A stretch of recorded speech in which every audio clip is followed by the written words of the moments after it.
अगर आप अपनी माँ से प्यार करते हो और उनको खुश देखना चाहते हो तो चैनल को सब्सक्राइब करो, लाइक करो। बहुत ही जल्द आपको खुशखबरी मिलेगी। प्लीज वीडियो को लास्ट तक जरूर देखें।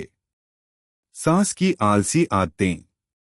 किसी भी परिवार में सास बहू का रिश्ता हमेशा एक दिलचस्प और कभी-कभी चुनौतीपूर्ण होता है। इसमें प्यार, समझ, लेकिन कभी-कभी थोड़ी सी परेशानी भी शामिल होती है। हमारी कहानी की नायिका पूजा भी कुछ इसी तरह की परिस्थितियों में फंसी हुई थी, जब उसकी सास की आलसी आदतें उसकी नीरस दिनचर्या का हिस्सा बन चुकी थीं।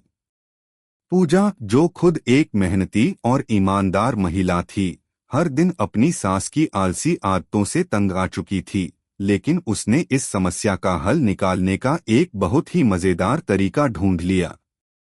कहानी की शुरुआत। पूजा एक खुशहाल गृहिणी थी, जो अपने पति राजेश और सास शारदा देवी के साथ एक छोटे से घर में रहती थी। उसकी शादी को अभी 3 साल ही हुए थे और उसकी जिंदगी सामान्य से कुछ बेहतर ही चल रही थी। लेकिन एक चीज जो उसे हमेशा परेशान करती थी, वह थी उसकी सास की आलसी आदतें। शारदा देवी दिन भर घर के कामों से बचने के हर संभव तरीके निकाल लेती थीं, और पूजा को यह समझ में नहीं आता था कि उनका ऐसा व्यवहार क्यों था। शारदा देवी को हमेशा यही लगता था कि घर के सारे काम बहू का काम होते हैं और खुद को आराम करने का पूरा हक उन्हें है। जब पूजा सुबह सुबह उठकर घर का सारा काम करने लगती, तो शारदा देवी चाय के प्याले के साथ आराम से सोफे पर बैठी रहती, टीवी देखती या फिर गपशप करती। पूजा, जरा मेरे लिए पानी तो ला कर देना, शारदा देवी एक दिन पूजा से बोली, जब वह बर्तन धो रही थी। पूजा ने चश्मे के किनारे से एक नजर शारदा देवी पर डाली और गहरी सांस ली।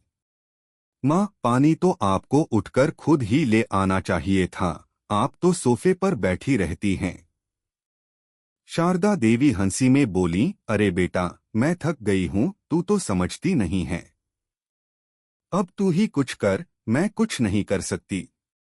पूजा को यह आलसी रवैया बहुत खलता था, लेकिन वह जानती थी कि यदि वह सीधे तौर पर अपनी सास से इस बारे में बात करेगी तो उनका दिल दुखेगा और घर का माहौल खराब हो सकता है।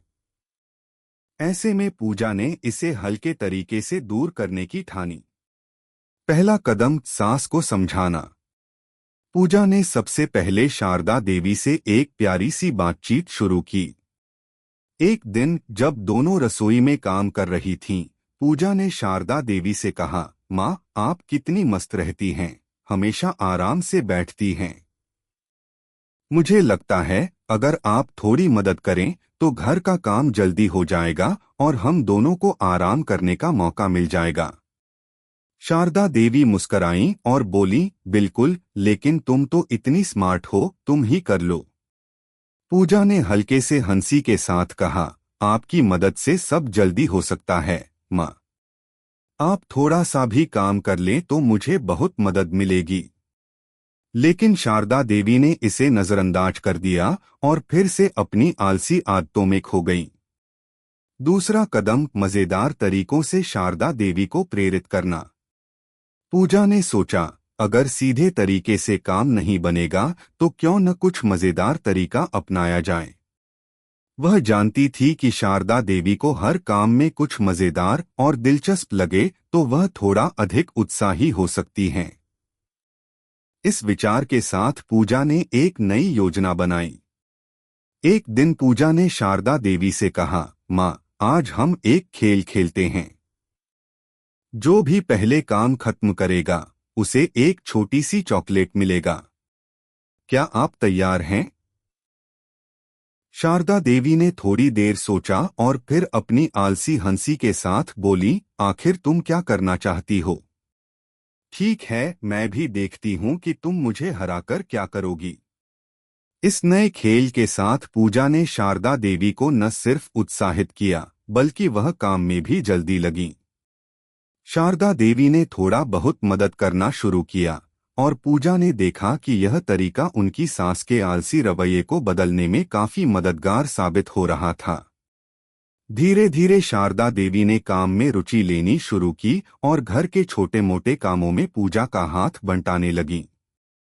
तीसरा कदम, सास को ध्यान से सुनना और उनकी इच्छाओं का सम्मान करना। पूजा ने यह भी महसूस किया कि शायद शारदा देवी के आलसी रवैये के पीछे किसी कारण का होना चाहिए। एक दिन उसने सोचा, क्यों न शारदा देवी से बैठकर आराम से बात की जाए। पूजा ने शारदा देवी को अपने पास बुलाया और पूछा, माँ, आप क्या सोचती हैं? क्या आपको घर के कामों से बोरियत हो गई है? शारदा देवी थोड़ी चौंकी, लेकिन फिर उन्होंने धीरे से जवाब दिया, तुम समझ नहीं सकती बेटा, उम्र के इस पड़ाव पर आते आते शरीर थक जाता है। मुझे यह सब भारी लगता है, लेकिन तुम्हारी तरह उत्साही और ऊर्जावान नहीं रह पाती। पूजा ने समझा और कहा, माँ, अगर आप चाहें तो हम घर के कामों को थोड़ा हल्का कर सकते हैं। मैं आपके साथ काम करूंगी ताकि आपको इतना महसूस न हो कि यह सब थका देने वाला है। इस बातचीत के बाद पूजा ने घर के कामों में थोड़ी सी लचीलापन अपनाया। उसने शारदा देवी से हल्के काम जैसे कपड़े तह करना, पंखे साफ करना या फिर टेबल पर जरा सा झाड़ू लगाना जैसे काम कराए। धीरे धीरे शारदा देवी को काम करने में मजा आने लगा और वह पूजा की मदद करने लगी। चौथा कदम, सास को प्रेरित करने के लिए एक रचनात्मक परियोजना शुरू करना। पूजा ने फिर एक नया तरीका अपनाया। उसने शारदा देवी को एक रचनात्मक परियोजना के रूप में व्यस्त करने का निर्णय लिया। एक दिन उसने कहा, माँ, मुझे लगता है कि हमें घर को सजाने के लिए कुछ नया करना चाहिए। क्यों न हम घर के कोने कोने को थोड़ा नया रूप दें? शारदा देवी ने उत्सुकता से पूछा, क्या मतलब? क्या हम नए फर्नीचर लाएंगे? पूजा हंसी और बोली, नहीं माँ, हम पुराने सामान से ही कुछ नया बनाएंगे।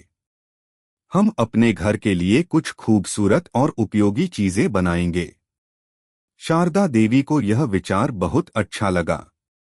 पूजा ने उसे किचन में पुराने जार को सजाने, बगीचे में पौधों को फिर से लगाकर सुंदर बनाने और घर के दीवारों को नया रंग देने का सुझाव दिया। शारदा देवी इस काम में पूरी तरह से शामिल हो गईं और दोनों ने मिलकर घर को नया रूप दिया। समाप्ति, एक नई शुरुआत। कुछ महीनों बाद पूजा ने देखा कि शारदा देवी अब अपनी आलसी आदतों को छोड़ चुकी थीं और घर के कामों में भी शामिल हो गई थीं। वह न केवल शारदा देवी को व्यस्त और खुश देख रही थी, बल्कि उसने यह भी महसूस किया कि इस प्रक्रिया से उनके रिश्ते में एक नई समझ और प्यार आया था। पूजा ने यह सीखा कि किसी भी समस्या का समाधान केवल एक ही रास्ते से नहीं निकाला जा सकता। कभी कभी थोड़ी धैर्य, समझ और रचनात्मकता से किसी भी मुश्किल को हल किया जा सकता है। अब पूजा और शारदा देवी दोनों के बीच का रिश्ता पहले से कहीं ज्यादा मजबूत था और उनके बीच की परेशानियां एक मजेदार अनुभव बन चुकी थीं। कहानी का संदेश यही था कि रिश्तों में प्यार और समझ सबसे महत्वपूर्ण हैं और थोड़ी सी रचनात्मकता से किसी भी मुश्किल को हल किया जा सकता है।